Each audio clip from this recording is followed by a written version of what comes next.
I'll walk around. Okay. How many people here use protein for working out? Yeah. What are some of the reasons you use protein? Feel full.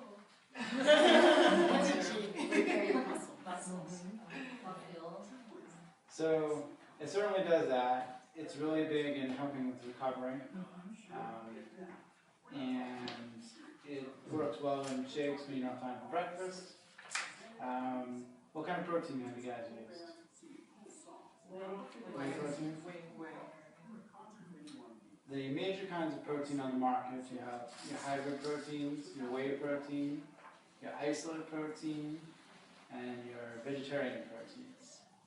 And they all have different uses. So if you're buying just one protein, probably your vegetarian protein or your hybrid protein kind of does a little bit of everything. Those proteins are great to take in the morning because they're still digesting. The extra complex carbohydrates and the fiber that's in vegetable-based proteins extends it for a longer period of time than something like a whey protein. And your hybrid proteins, which are things like Combat that we have up there, has a mixture of different kinds of proteins in it.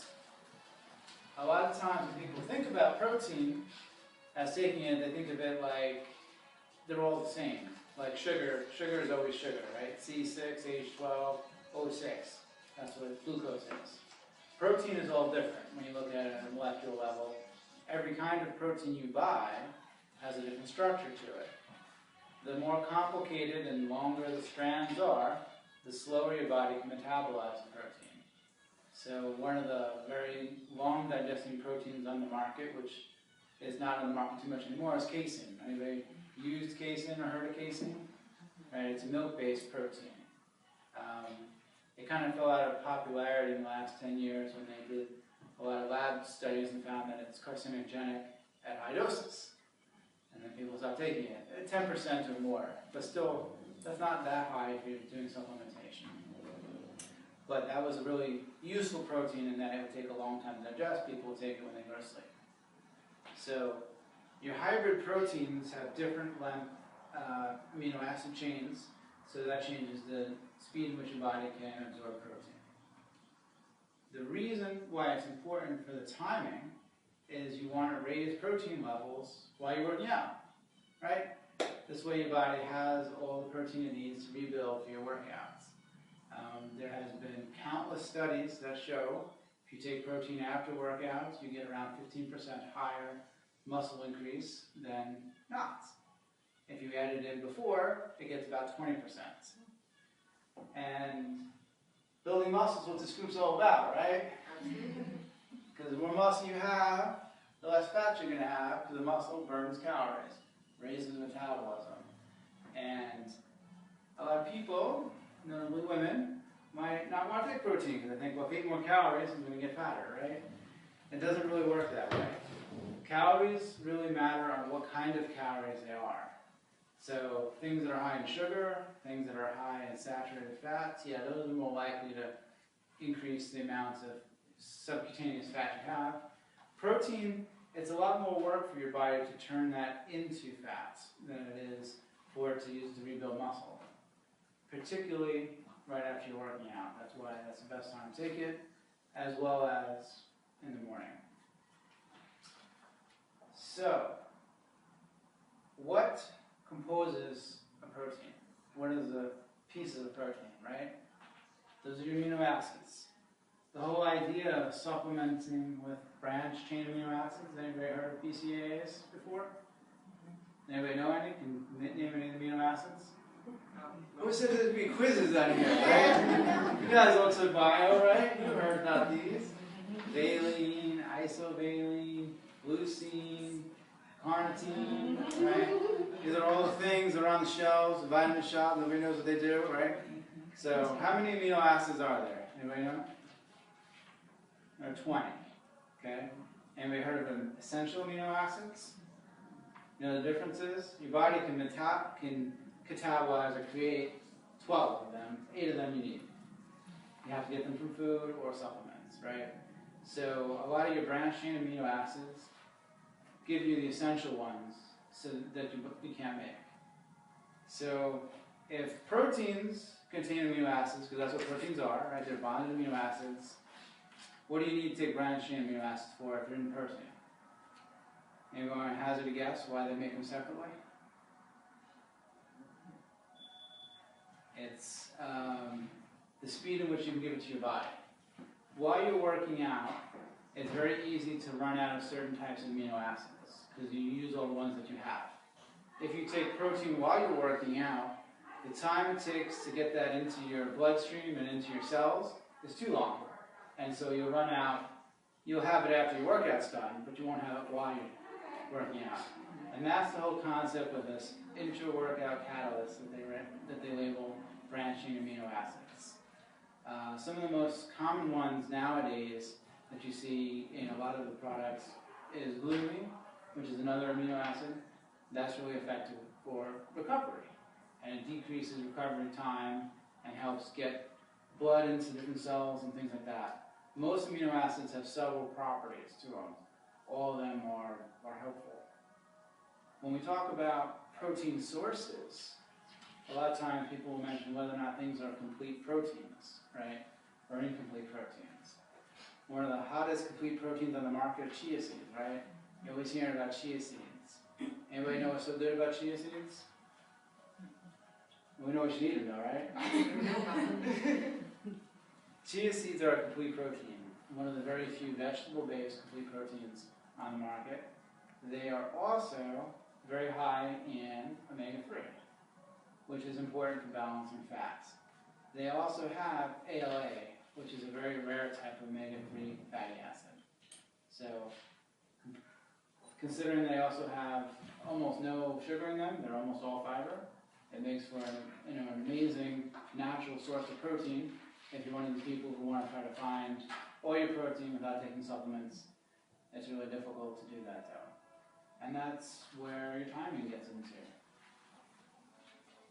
There's two major kinds of protein on the market. You have your whey protein, right? Anybody ever heard of isolate protein?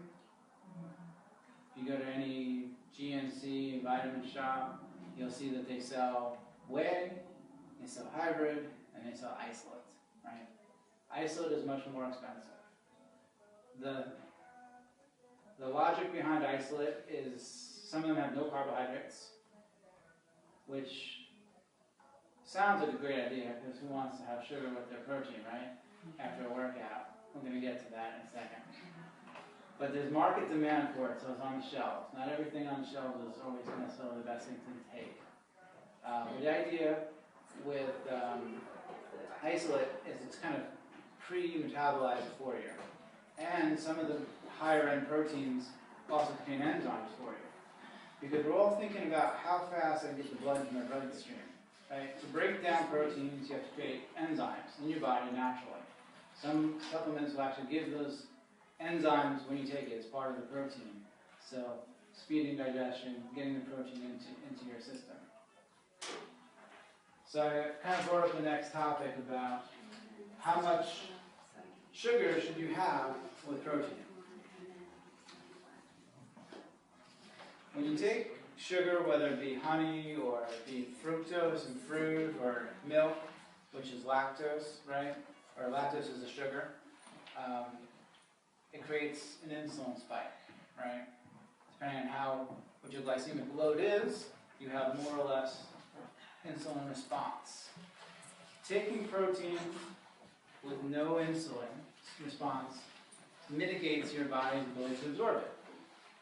So while minimizing sugar is a really important thing to do, reduces inflammation and reduces the amount of calories and things like that, the one time that's a good time to have sugar is when you're working out, because you need to raise your insulin level in order to get protein out of your bloodstream. So we have a number of samples we wanted you to try, so you can try these different types of protein samples. And we brought some different branching amino acids too. The ones that we have are all up here. I'm going to go grab them, pass these around, and I want to teach you guys how to read the different labels on here. So you can see the different values, because you go into any of these vitamin shop, stores, whatever.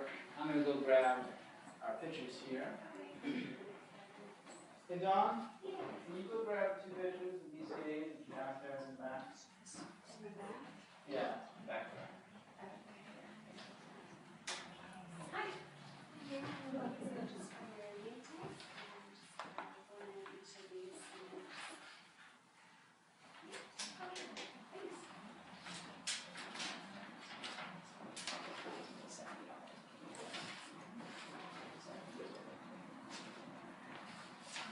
That's okay.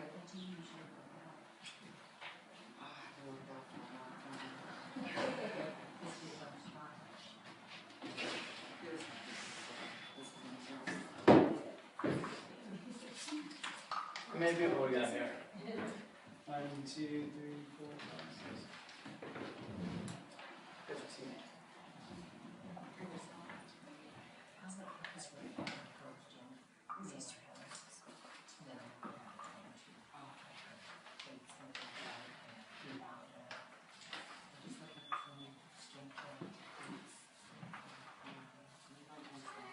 This is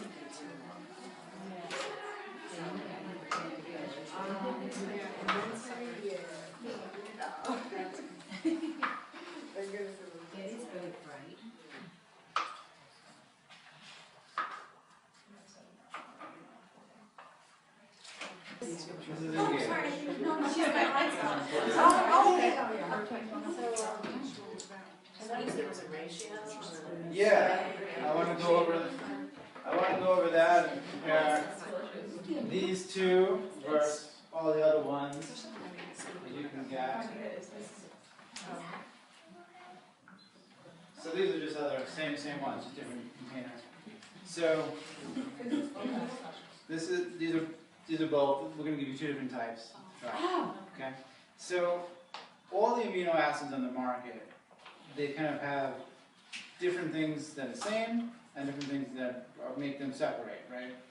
So the ratio here that they talk about, which is 2:1:1, which is your leucine, isoleucine, and valine, you should think of that as like minimum requirement to be even interested in BCAA, because that has been shown statistically to be the ratio that these amino acids get depleted in your body.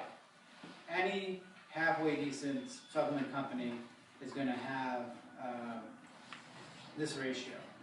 But what separates them is, well, what else are they adding to them? Don't forget, this particular one, which is from Axis Labs, they include calcium carbonate, bromelain, and pyroxamine hydrochloride.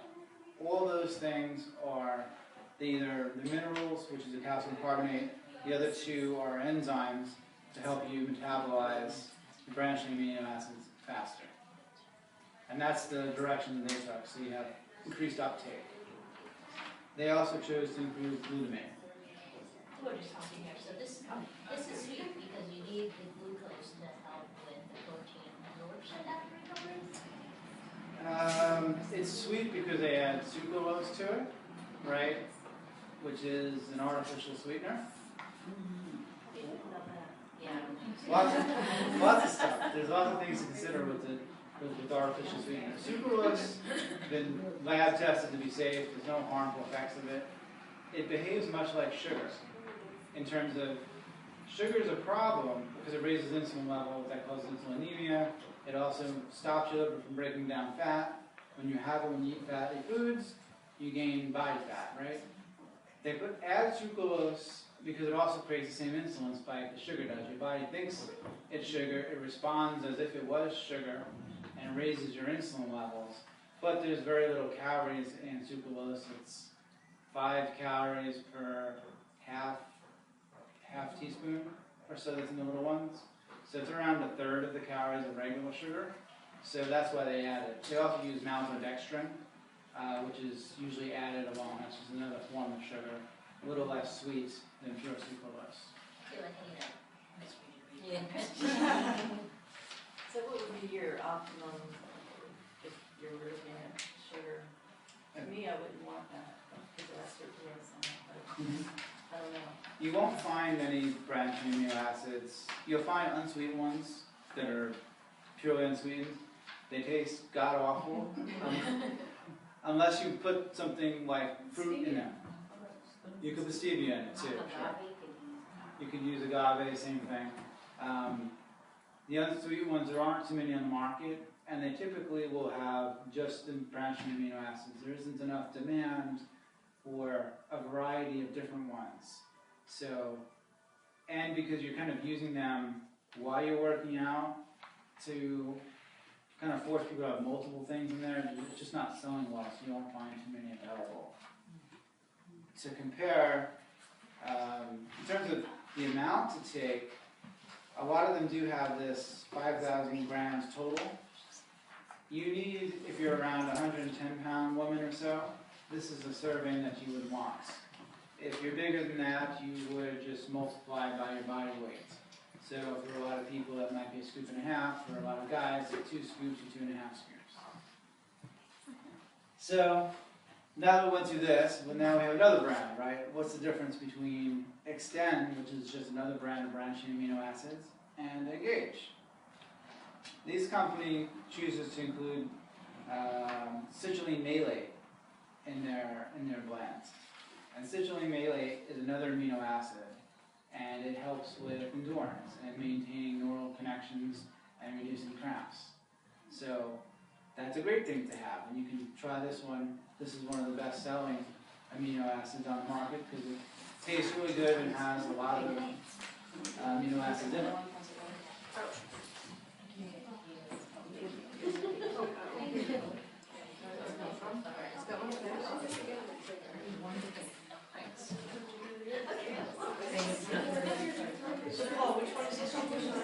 This is Extend sour apple.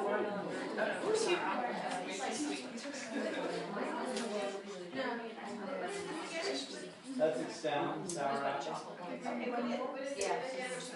What is it? It's a branching amino acid. The first one was told so much medicine. I'm trying to remember that one. How many calories? It's an amino acid. It produces as much as endurance training. Right, the whole idea, you can actually take these, they do a number of things, right? They help with recovery, and they help maintain amino acids while you're working out, as we used them before as well.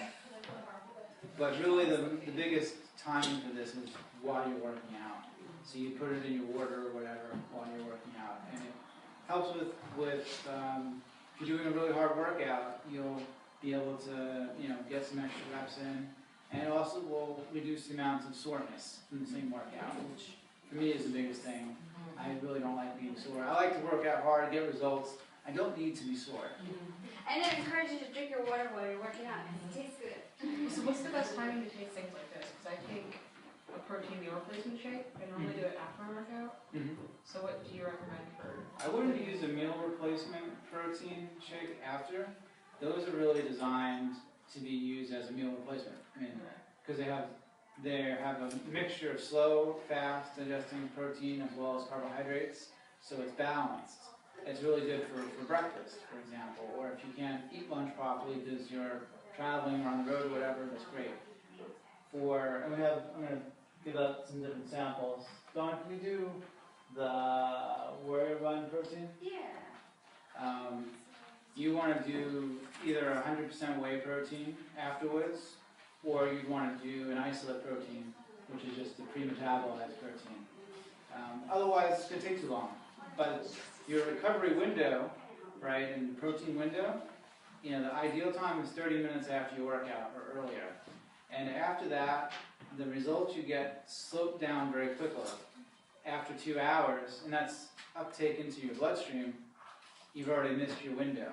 So your body doesn't have what it needs to recover properly, and it just doesn't. It doesn't have enough protein in the system, and it just slows down the results. Your body forces itself to start making its own protein from synthesizing that from fat or whatever else, and the kind of stimulation that you give your body to create the new muscle is already gone. So your body, by the time it has a protein, it's forgotten why it needed it.